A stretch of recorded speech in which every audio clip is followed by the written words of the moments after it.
ពេលទើបខលថ្មនឹង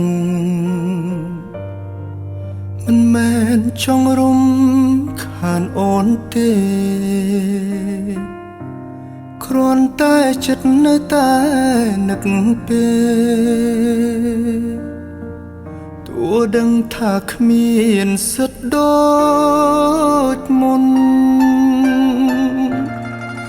លេខចាស់នៅតែរក្សាទុកទោះអូនលុបបងពីក្នុងចិត្តរាល់យប់នៅតែគិតរំលឹក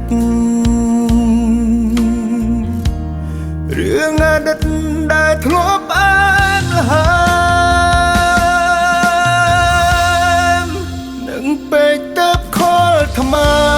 នឹងចង់សួរថាអូនសុខសប្បាយទេចង់ឮសំឡេងមួយផ្លែតក៏បានដែរដើម្បី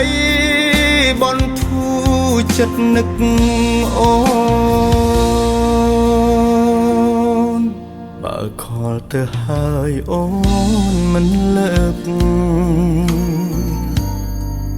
ក៏បងមិនហ៊ានខលម្ដងទៀតគ្រាន់តែប្រាប់ថានៅនឹកអូទោះស្នេហ៍យើងដល់ថ្ងៃបែកឆ្ងាយនឹងពេកទៅខលថ្មនឹង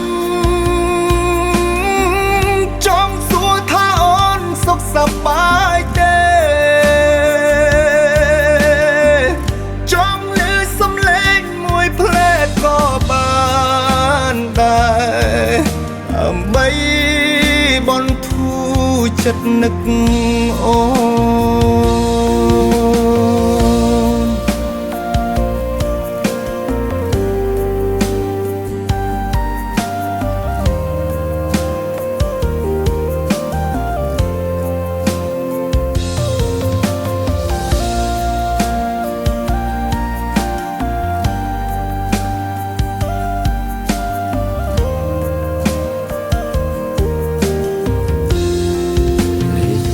នៅតែរក្សា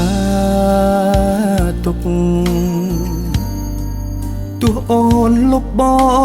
ងពីក្នុងចិត្តរាល់យប់នៅតែគិតរំលឹករឿងអតីតដែលធ្លាប់បានហើមនឹងពេកទៅខលថ្មនឹងចង់សួរថាអូនសុខសប្បាយទេចង់ឮសំឡេងមួយផ្លែតក៏បានដែរដើម្បីបន្ធូរចិត្តនឹកអូ